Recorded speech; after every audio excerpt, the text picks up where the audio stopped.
Hi, Chamini. How are you? Hello, I'm doing good. How are you? I'm doing good. So, thank you so much for coming on my channel. I'm very excited to have this conversation with you. I know that you recently got your CFA designation, and I was like, you know what, let's have an interview and ask you a few questions about your experience with the program, and some maybe you can share some of your tips and tricks on how you passed each of the exams. But before we start, do you wanna tell us a little bit about yourself and what you do? Okay, sure. First of all, thank you so much for having me today. I really like what you're doing on a YouTube channel, inviting people to share their experience of professional qualifications. I believe that's super helpful for people who are considering doing those exams. So, I'm Chamini Apeksha and I'm 28 years old. I'm a Sri Lankan and currently living in Dubai. I moved to Dubai back in 2024. In Sri Lanka, I have worked 3 years in research and sustainable finance fields. I'm currently working for a family office as an investment analyst in Dubai. So I research the US and European markets and prepare multi-asset strategies and recommendations to the management. I have completed my Bachelor in Finance and CIMA UK. And recently I got my charter as well from a February 2026 sitting. Nice. Besides all this, besides all this, I love to cook. I have my Instagram cooking channel and I'm a foodie too.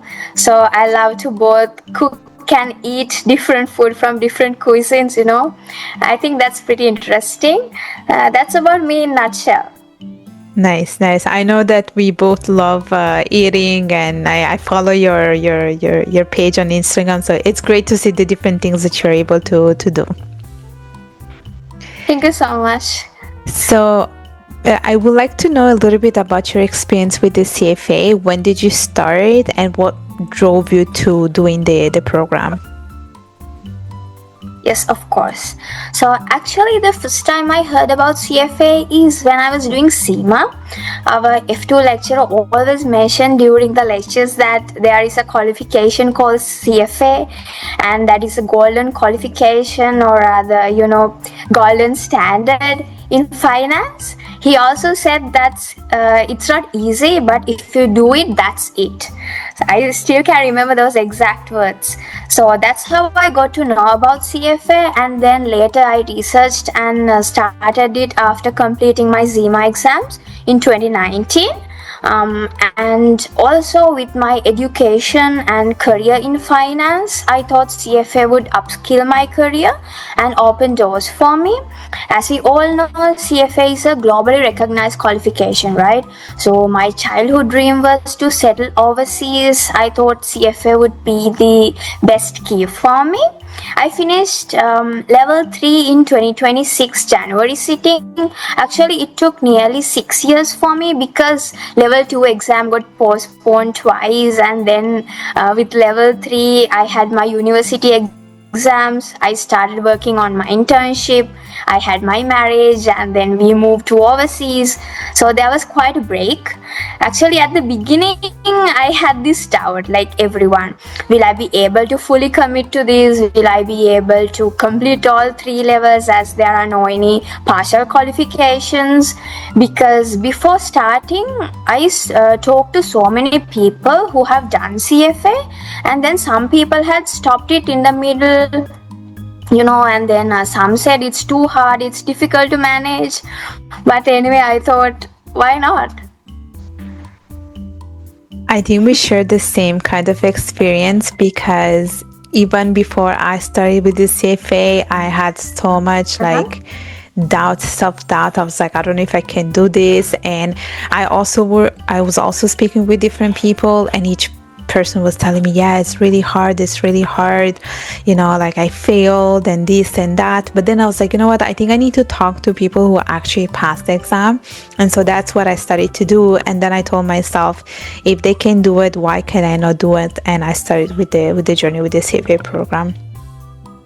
Exactly. There are people who are doing the exam, right? So why can't we? Yeah, that's Exactly. how it started. Exactly. So tell me a little bit about your strategy. What worked well? What are some of the things that you have applied when it came to studying and passing each of the levels? Okay, sure. So I'll start off with level 1 because for each of these levels, the strategies will be different. I'll start off with level 1. So I attended physical classes for level 1 in Sri Lanka. It was around 5 months duration. Other than classes, I watched IFT videos on YouTube as well. For level 1, by that time, almost all the IFT videos were on YouTube. I'm not sure if it's still available now. I set 2019 June exam. So I got registered 2018 October, and then I started watching IFT videos before attending classes so that it gives me enough time to prepare, like 7 to 8 months. And then classes started in 2019 February. Since I was going to university, the timing was pretty flexible for me, other than I get overwhelmed during university exams, Anyway, since childhood, I've been a person with more discipline in studies. I study daily so I don't get piled up notes a week before exams. So that really helped me to do both university exams and CFA exams parallelly. And I believe question practice is a key from level 1 itself. So make sure that you have done all the learning ecosystem questions at least twice, and then keep 1 month before exam to do questions and mocks. Yeah, and then another thing is acing the CFA calculator.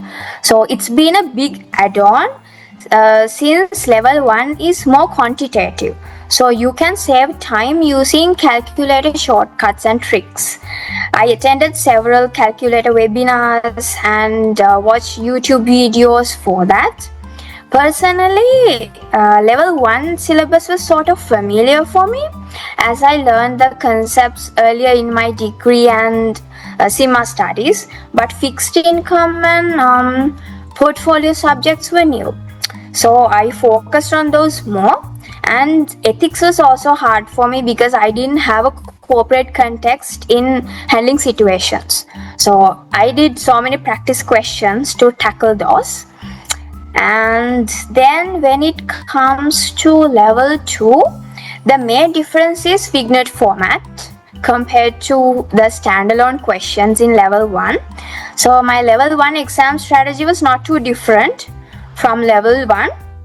But I used IFT paid version and I made my own notes from level 2 itself.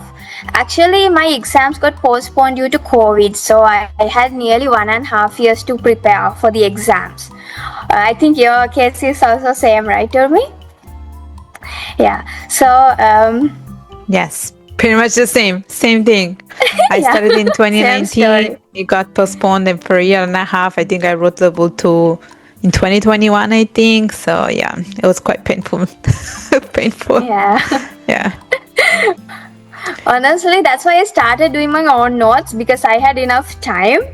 And then I continued it for level 3 itself, since it was very helpful for revising. I had plenty of time to do questions and mocks as well. And then level 3, I think it's a beast, and you need a proper strategy to beat the beast. To be honest, level 3 was the most difficult exam for me because of the essay questions. I think I'll break down my strategy into 4 components. I think that will be easier for me to explain maybe. First component is notes. So I prepared my own notes.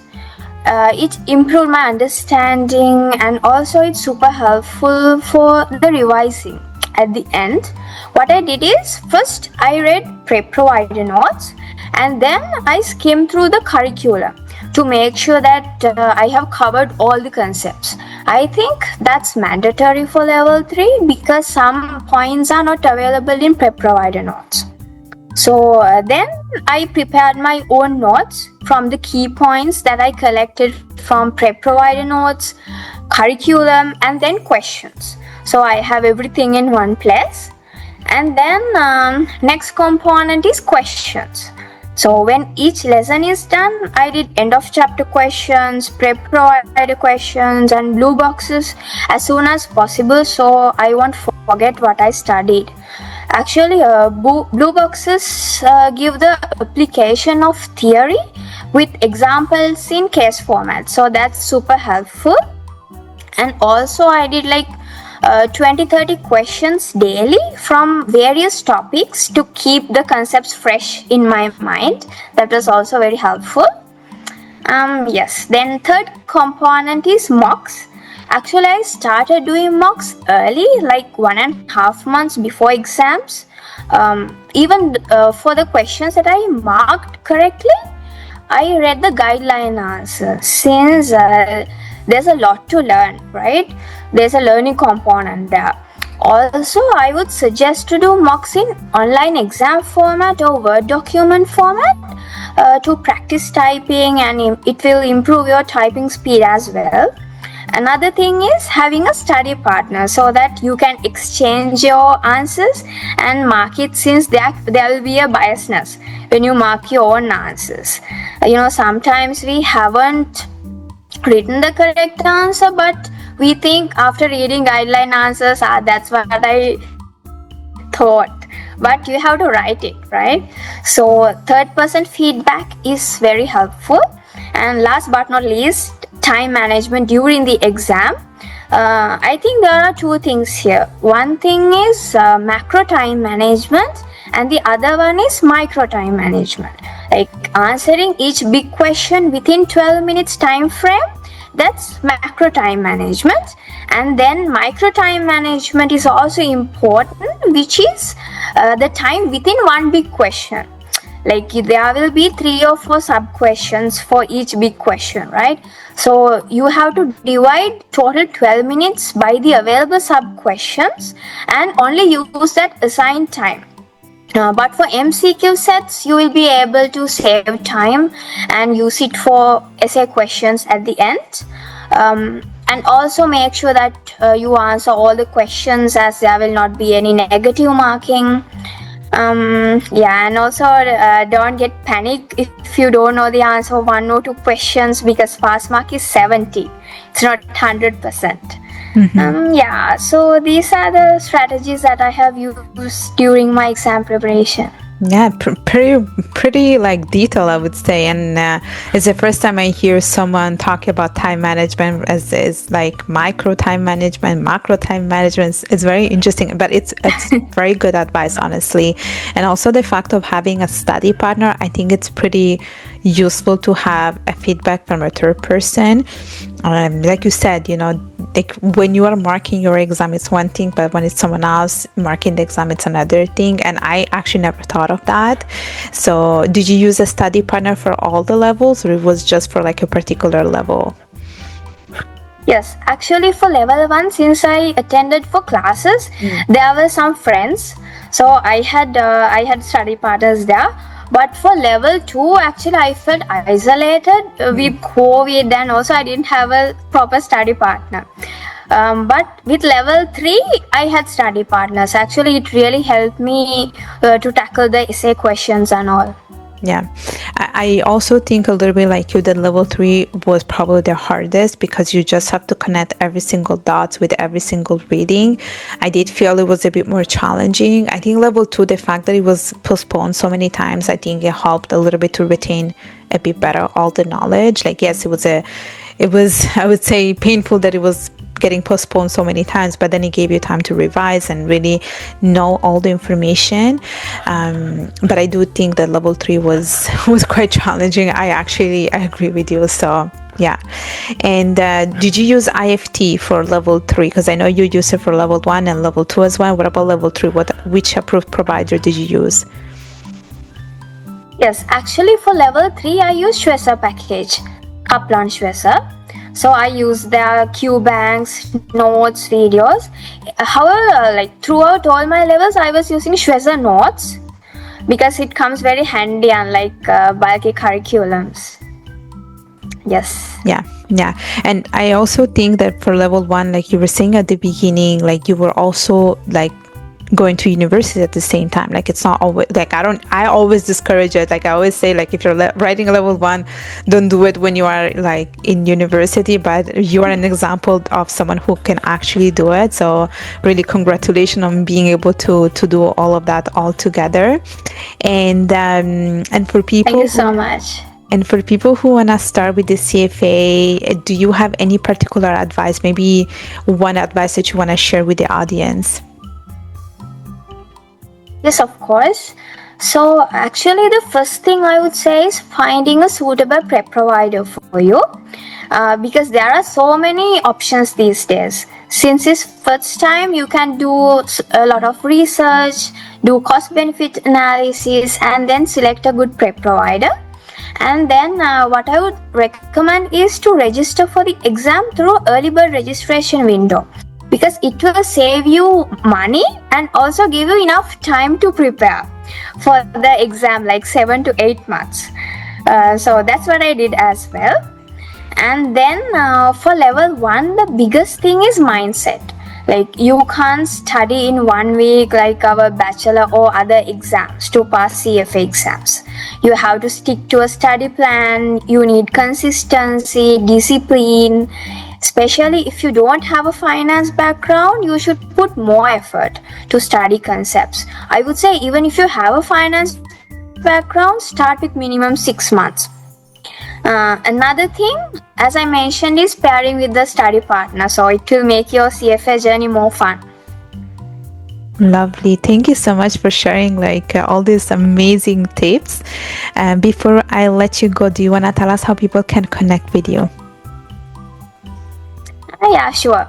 Actually, I'm on LinkedIn, Chamini Apeksha, and then I'm on Instagram as well. You can find me there. Super. I will make sure to put all the information in the description of the interview. And once again, thank you for coming on my channel.